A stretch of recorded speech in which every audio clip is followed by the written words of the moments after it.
Pull up a map of South America and your eye goes straight to the giants. Brazil sprawled across the entire top half of the continent. Argentina anchors the south and west, all the way down to Patagonia. And squeezed into the corner between them, hugging a stretch of Atlantic coastline, sits a country most Americans couldn't point to. Uruguay. It looks like a rounding error on the map. A leftover strip of land nobody fought hard enough to keep. But here's the first surprise: Uruguay is not small. It's roughly the size of Washington state, just a touch smaller. That makes it bigger than England. Bigger than Greece. Bigger than Cuba.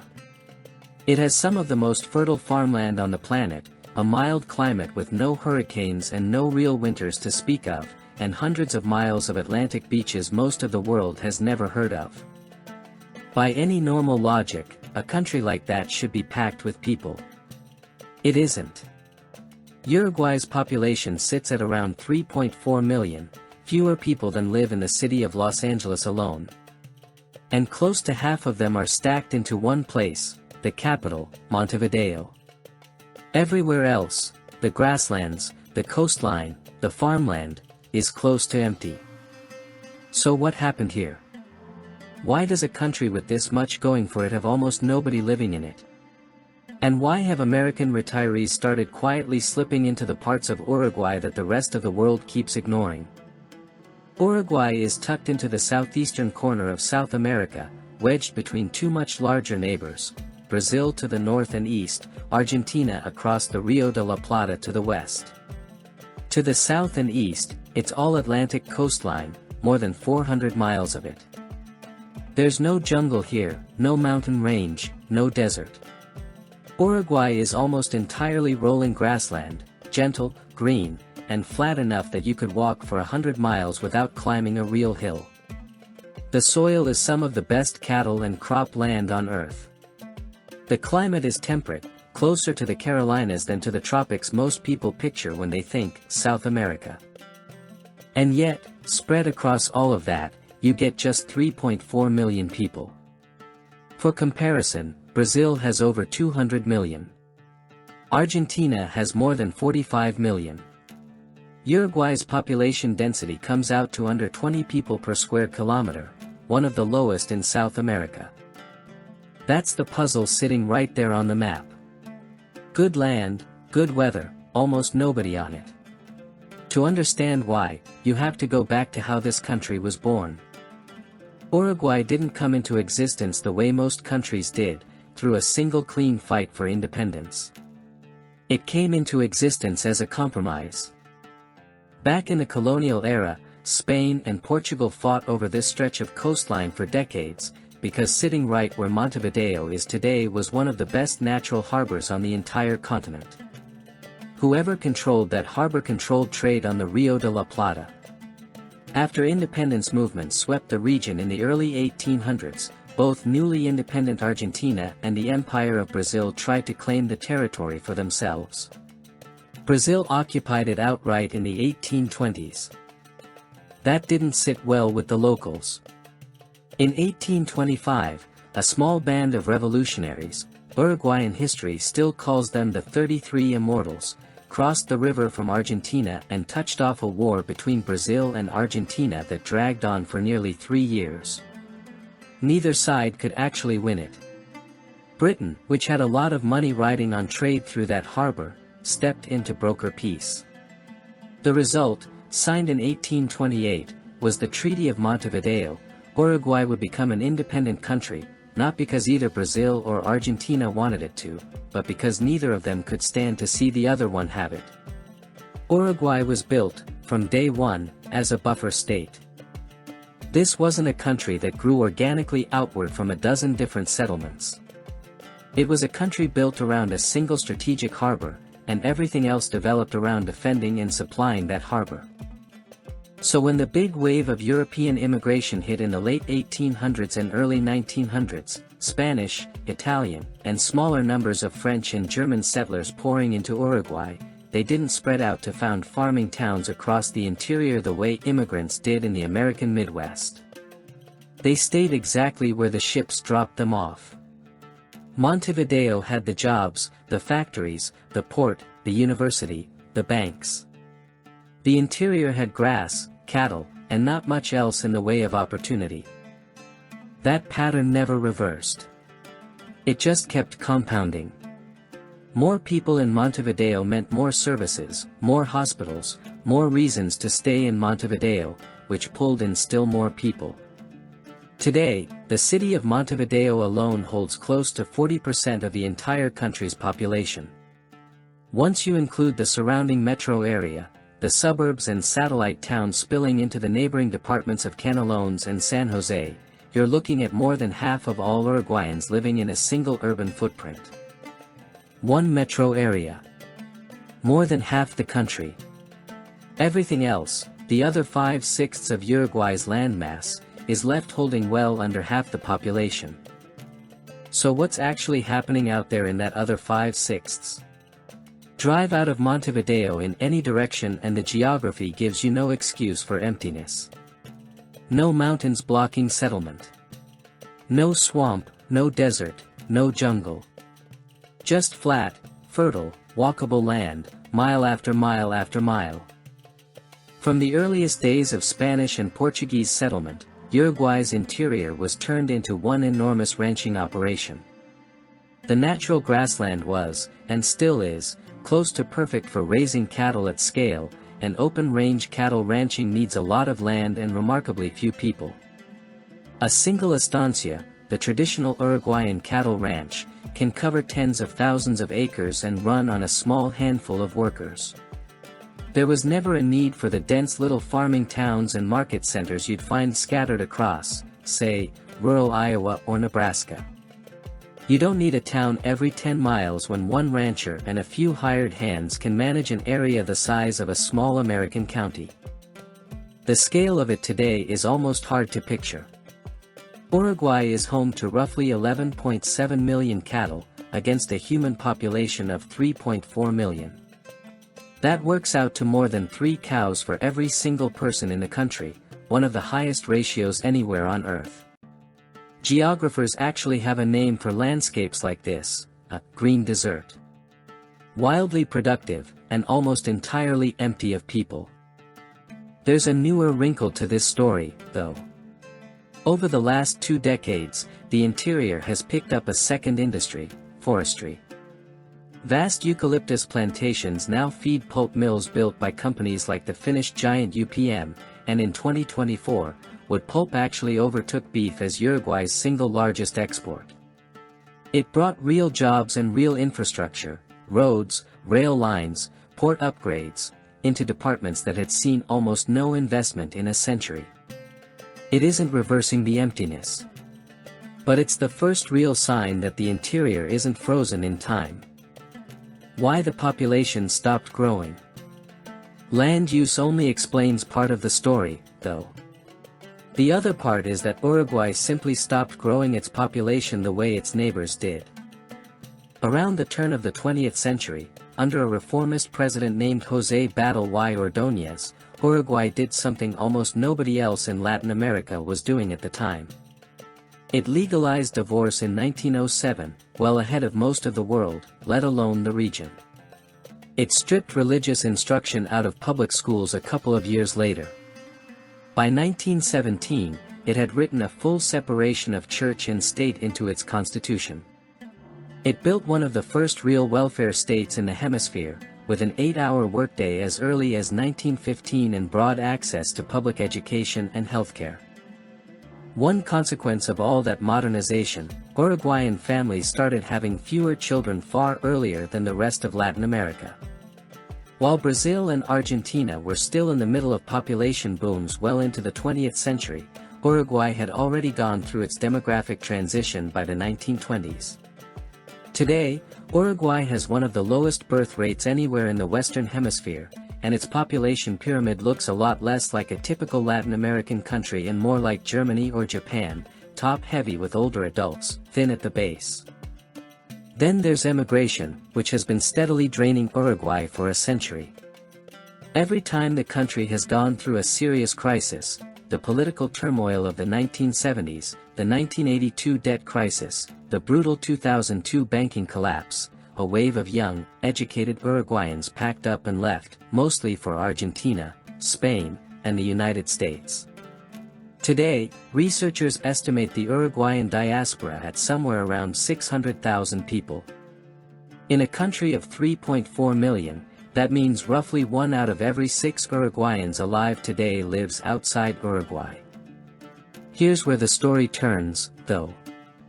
All of that, the empty interior, the aging population, the decades of people leaving, hasn't left Uruguay poor or broken. It has done almost the opposite. Despite having a fraction of the population of its neighbors, Uruguay has quietly built one of the most stable, well-run societies anywhere in Latin America. On the Global Peace Index, it consistently ranks as one of the 1 or 2 most peaceful countries in the region, trading the top spot back and forth with Costa Rica and Chile from year to year, but never falling far from it. Its literacy rate sits close to 99%, among the highest in the Americas. Its middle class is proportionally one of the largest in Latin America, and its poverty rate is among the lowest. It's also socially progressive in ways that surprise people who've never looked closely. Uruguay was the first country in Latin America to legalize civil unions, back in 2008. It decriminalized abortion in 2012. In 2013, it became the first country in the entire world to fully legalize and regulate marijuana, and that same year it legalized same-sex marriage, one of the earliest countries in Latin America to do so. And back in 1917, Uruguay had already separated church and state more completely than almost any country on the planet. On top of that, Uruguay runs one of the cleanest electric grids anywhere. Depending on rainfall in a given year, somewhere between 90% and 98% of its electricity comes from wind, solar, and hydropower. Its mobile internet ranks among the fastest on Earth, and it was the first country in Latin America to roll out 5G. None of that shows up on a population map. But it's exactly why, over the past several years, American retirees have started paying attention to a country most of them had never given a second thought. What it actually costs to live there. Uruguay is not the cheapest country in Latin America. It won't compete with Ecuador or Mexico on rock-bottom prices, and anyone who tells you otherwise hasn't actually lived there. What Uruguay offers instead is a different trade, meaningfully lower costs than the United States, paired with a level of stability, safety, and infrastructure that budget destinations usually can't match. In Montevideo, a comfortable one-bedroom apartment in a good neighborhood, places like Positos, Punta Carretas, or Bucio, all a short walk from the waterfront, typically run somewhere between $600 and $1,100 a month. A meal out at a solid local restaurant, including Uruguay's famous grilled beef and a glass of tannat, the country's signature red wine, generally lands between $10 and $20 per person. Add it all up, rent, groceries, dining out, transportation, basic entertainment, and a comfortable monthly budget for a single retiree or a couple in Montevideo usually falls somewhere between $1,500 and $2,300 a month. Outside the capital, in the smaller coastal towns, that number often comes down further. Here's why that matters. The average Social Security check for a retired worker in the US is a little over $2,000 a month right now. For a couple where both spouses collect benefits, the combined average runs around $3,200 a month. For a lot of retirees, that's enough to comfortably cover a Uruguay budget on its own, sometimes with money left over, without touching savings or investments. If you'd rather buy than rent, entry-level apartments in up-and-coming neighborhoods or the smaller resort towns start around $90,000 to $125,000. Prime real estate in Montevideo's best neighborhoods, or beachfront property in Punta del Este, runs considerably higher, often $200,000 and up. It's a real market with real variation, not a fire sale. But compared to buying equivalent property in most U.S. coastal cities, it's still a fraction of the price. Now for the part that actually gets people on a plane, how you legally move there. Uruguay has one of the more straightforward residency systems in Latin America for retirees, built around what's usually called the rentista or pensionista pathway. The requirement is refreshingly simple. You need to show a reliable monthly income of around $1,500 from outside the country, Social Security, a pension, investment income, it doesn't really matter which, as long as you can document it. There's no minimum investment required for this route, and no requirement that you speak Spanish going in. A couple of things make this process genuinely unusual compared to most countries. First, you can start it from inside Uruguay on a standard 90-day tourist entry. Americans don't need a visa just to show up and begin the paperwork. Second, Uruguay grants permanent residency directly. There's no clunky multi-year, temporary resident phase most countries make you sit through first. Processing a residency application from a complete filing typically takes somewhere in the range of a year to a year and a half, sometimes longer, depending on how backed up the immigration office is. It is not a quick weekend process. You'll need an apostilled birth certificate, an FBI background check, proof of income, and a medical exam completed in Uruguay. Most people hire a local immigration attorney to keep the paperwork moving, and it's money well spent. On the tax side, Uruguay runs what's called a territorial tax system, and this is genuinely one of its best features for retirees. Your foreign pension and Social Security income are not taxed by Uruguay, full stop. There's also no inheritance tax, and no wealth tax on assets you hold outside the country. One thing worth knowing, Uruguay updated its tax rules at the start of 2026, and the changes specifically target foreign investment income, things like dividends, interest, and capital gains, not pensions or Social Security. New residents can still get years of tax exemption on that investment income too, but it now requires either living in Uruguay more than half the year or making a substantial local investment. If you're living mainly off Social Security or a pension, none of that added complexity really touches you. Once you've held residency for 3 years as a married couple, or 5 years as a single applicant, you're eligible to apply for full Uruguayan citizenship, which comes with a passport that gets you visa-free access to more than 150 countries, including the entire Schengen area in Europe. What about healthcare in Uruguay? Uruguay runs a dual system, public and private. Legal residents can enroll in the public system, called ASSE, for a low monthly cost, usually around $70, though it comes with the trade-offs you'd expect from any public system, longer wait times, more basic facilities. Most expats and retirees instead choose a private membership plan called a mutualista, which works a bit like a hospital-based HMO back home. You pay a monthly fee, and in exchange you get access to general practitioners, specialists, hospital care, and prescription medication, usually with modest copays and no lifetime cap on coverage. Mutualista membership typically runs somewhere between $70 and $250 a month, with the exact price depending on your age and the specific plan. Premiums climb a bit as you get older, the same way they would anywhere. For that price, you're getting access to hospitals that are genuinely well-equipped and modern, particularly in Montevideo. The British hospital there, for example, is internationally accredited and staffed with English-speaking doctors, which is a real comfort for retirees who aren't fluent in Spanish. Outside the capital, English becomes less common, so picking up conversational Spanish will make your life considerably easier.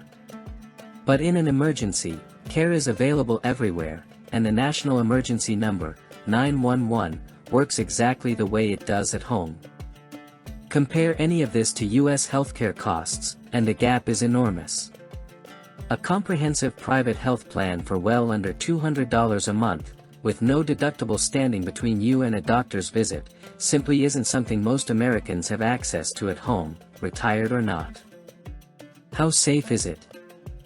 This is South America, after all, and the region doesn't have the best reputation. Uruguay is the exception. It consistently ranks as either the safest or second safest country in all of Latin America on the Global Peace Index, usually landing somewhere in the low to mid-40s globally out of more than 160 countries measured, putting it well ahead of Mexico, Brazil, and Colombia. There's no cartel presence to speak of, no organized narco-violence, and Uruguay's democracy has stayed stable and peaceful for decades, with regular elections and consistent, peaceful transfers of power. That doesn't mean crime doesn't exist. It does, mostly petty theft and opportunistic robbery, concentrated in specific outer neighborhoods of Montevideo that tourists and retirees rarely have reason to visit.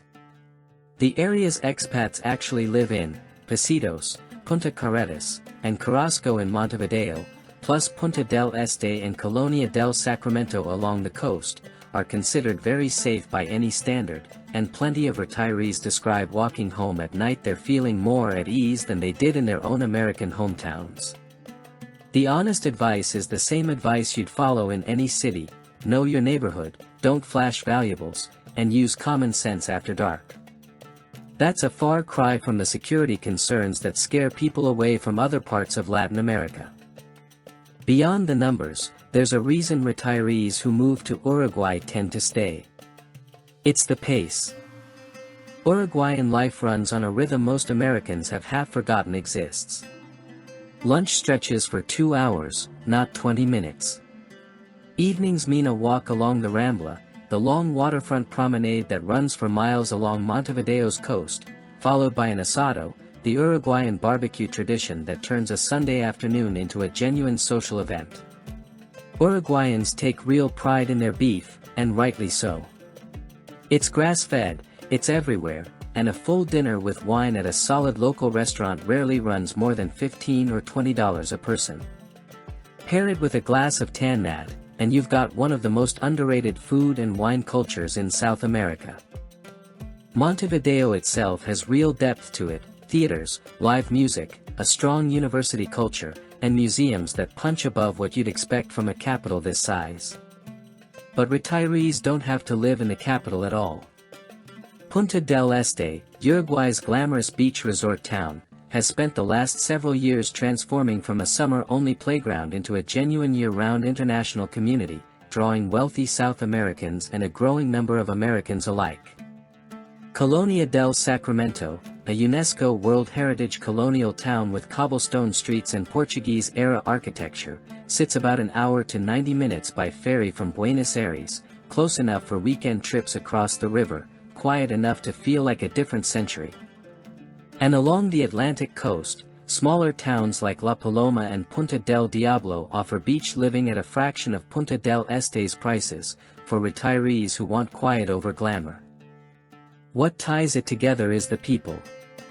Uruguayans have a reputation, earned according to most expats, for being warm and genuinely welcoming to foreigners, without the transactional edge that can creep into more tourist-saturated destinations elsewhere in the region.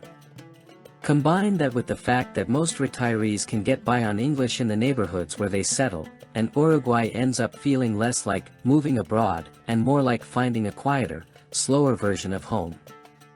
Why does a country with this much land, this much stability, and this much going for it have almost nobody in it? The honest answer is that Uruguay's empty map was never an accident. It was built by a 19th-century treaty that turned this land into a buffer state instead of a battleground, by a cattle industry that never needed many hands to run it, by a government that modernized so fast its birth rate collapsed a century ahead of its neighbors, and by generation after generation of Uruguayans who left to build their lives somewhere bigger. But for American retirees looking at that same map today, all of that adds up to something else entirely: room.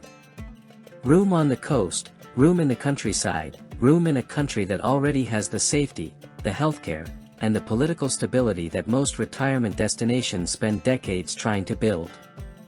Uruguay didn't choose to be crowded and loud. It chose to stay small, and it built something excellent instead. This is exactly why, quietly, more and more Americans are starting to fill in a few of those blank spaces themselves. Now, I would love to hear from you. Would you like to retire in Uruguay? What part of the country would you consider retiring to? The capital city of Montevideo, the beachfront glamour of Punta del Este, the colonial charm of Colonia del Sacramento, or one of the smaller towns along the coast that most people have never heard about? Let me know in the comment below. Don't forget to like the video and subscribe to the channel so you won't miss any update on retirement destinations that we share here. These updates will help you make informed decisions about where to spend your golden years.